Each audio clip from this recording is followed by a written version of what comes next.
Welcome to AFA Highlights, brought to you by AFA Hub. This podcast is your window into the creative journeys of our talented students and alumni, featuring their remarkable work and inspiring stories. Each episode is packed with behind-the-scenes insights, engaging interviews, and expert advice, showcasing how our students transformed their big ideas into even bigger opportunities. Whether you're an artist, a dreamer, a curious creative, or simply a supportive ally, we're thrilled to have you here. Think of this as your exclusive backstage pass to inspiration. So sit back, get ready, and join us as we celebrate the extraordinary together.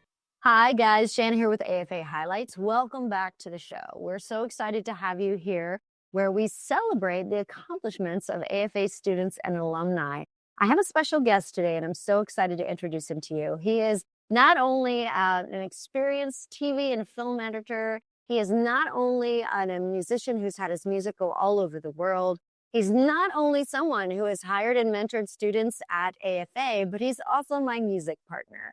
Welcome to the show, Jeff Gold. I'm so happy to have you on here today, Jeff, to talk about some of the successes of AFA students. We have been so grateful for their contributions, and I'm really looking forward to hearing you talk about it. So, Jeff, just for a little bit of context, Jeff and I have been working together for a while now, and one of the things we've done is been able to hire some of the alumni from the school. So I wanted Jeff to talk about a little bit today about some of his experience working with AFA alumni and to share maybe a success story if somebody comes to mind or something comes to mind that he's thinking about. Well, it's a joy to work with all these kids, really. They all bring something to the table that's something different.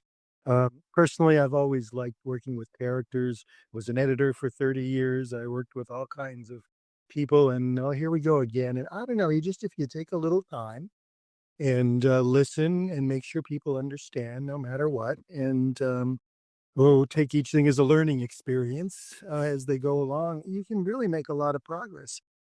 My favorite, well, it's hard to say my favorite. I love them all, but one that we've worked with since the beginning and really goes all the way back would be Kayla.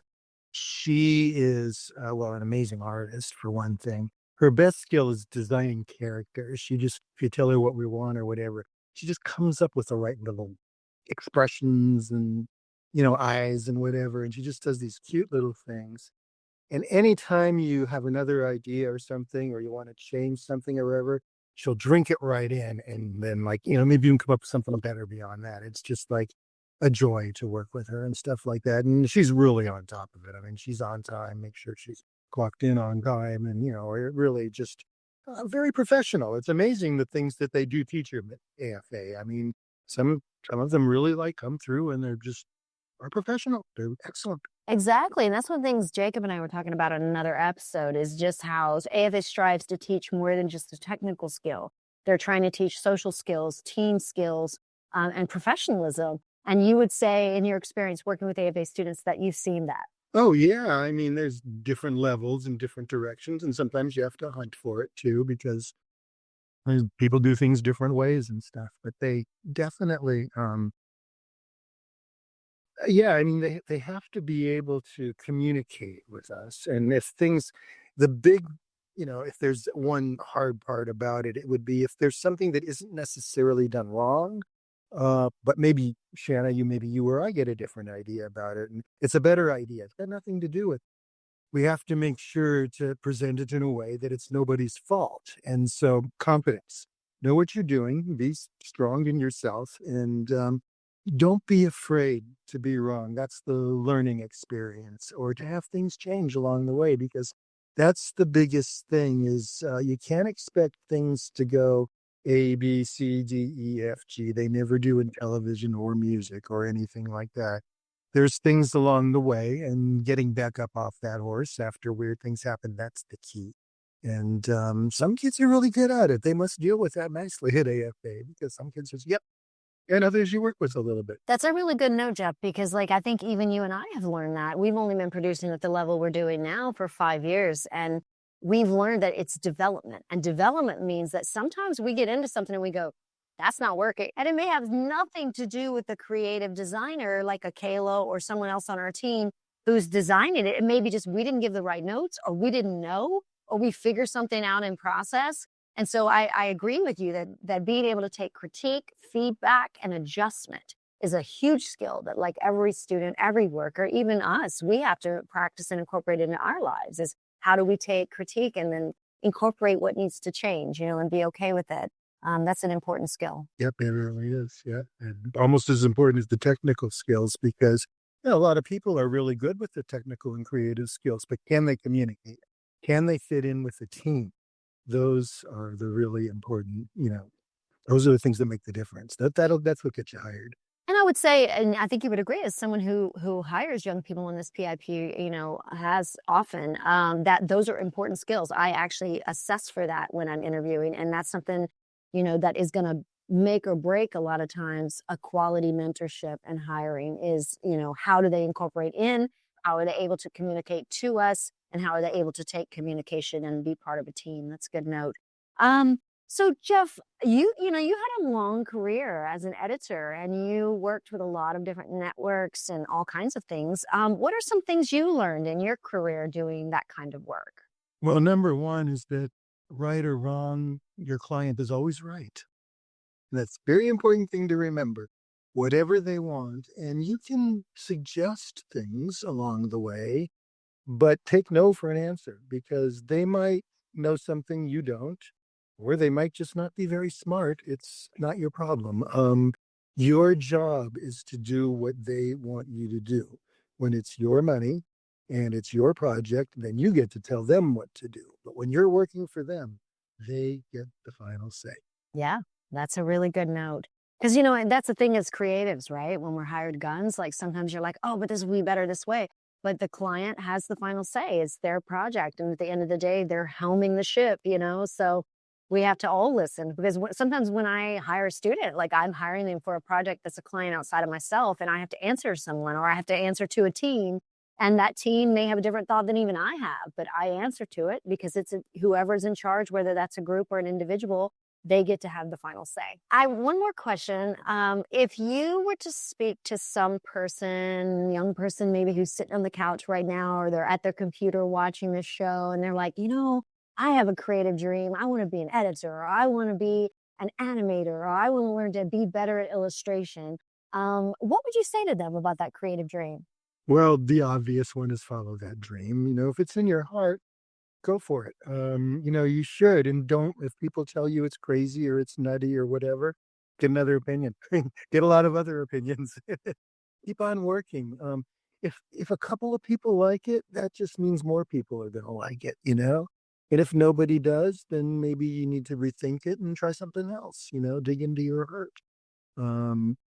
Other than following your heart, I think we covered some really good, important points today. Fitting in, with the crowd and making sure that you understand who the boss is. I think there's a lot of really good info here. And I would say too, and I think you would agree, Jeff, because you and I have talked about this at length, that a failure is not a failure. A failure is a lesson. And anytime we mess up and you and I think if we look at our career working together, anytime we made a mistake is often our biggest lesson. And a lot of times it's given us a knowledge that we need to do something very different. And it's innovative. So what would you say to them about failure, about doing something and like someone going, oh no, that's all wrong, or like that didn't work at all? What would you say to that? I'd say there's no such thing as failure. It's a learning experience every single time. I'm still learning stuff and I've been doing this my whole life. And if I didn't learn stuff every day, it would be boring. And it's not personal. It's somebody's just changed their mind or something else has changed, or together you two have come up with something better. Who knows? But being told no is fine. It's okay. Being told you did something wrong, listen carefully. Don't think in your mind, well, no, I did that right, or no, you're wrong, or oh, this makes me feel terrible. Listen to what they're saying. And I would also say too today, just, Jeff and I are on the more mature side.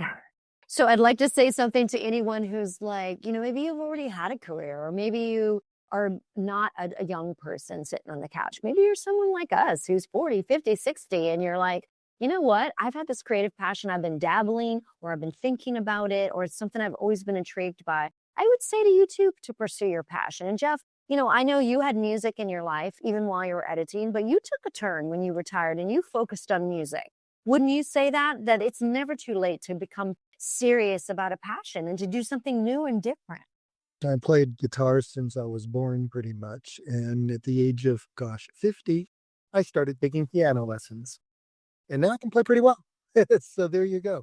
10 minutes a day. That's my catchphrase. Just pick your passion and make sure you spend every day a few minutes at least. And you also didn't start producing like music and publishing music until later in life. And then you have these albums that have done really well. Like, so you were editing first, right? And then when you got done with that, wasn't it after you were done with that you started actually publishing and producing music? Yeah. Used to edit all kinds of TV shows like Baywatch and Hercules and Xena. Those were fun ones too, way back when. But then I made one album while I was still working, and it did really well. Now it's like 15 years later, it's got 30 million streams and it sold 13,000 CDs. It's still doing well. Been hard to duplicate that. We're still working on that. But you can change. You don't have to give up. Do something else. And if something like that happens, if you're a government worker and you just got laid off, follow your passion. Do what you want to do. You got one more chance. I know what happened to me. I got laid off from the writer's strike the first time around. And it was the best thing that happened to me. Right. And sometimes, when something happens, it's a pivot. It's a life pivot. And you can turn into something else that becomes your passion. That kind of happened with me too. And that's how we even ended up working together.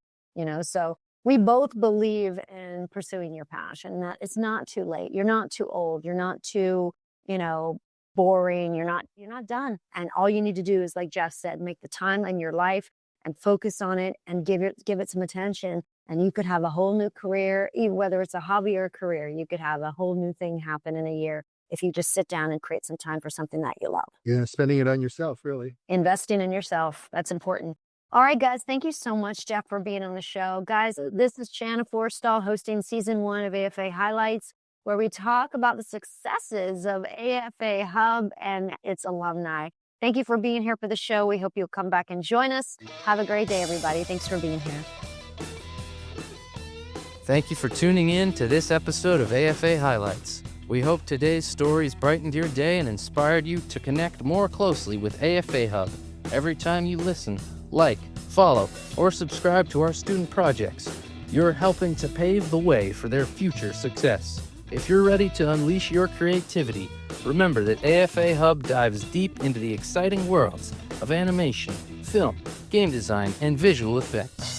We're more than a school. We're a launch pad for passionate creators ready to shape the future. With hands-on learning, live classes, and a supportive online community, AFA Hub turns raw talent into rewarding careers. Visit our website to learn more.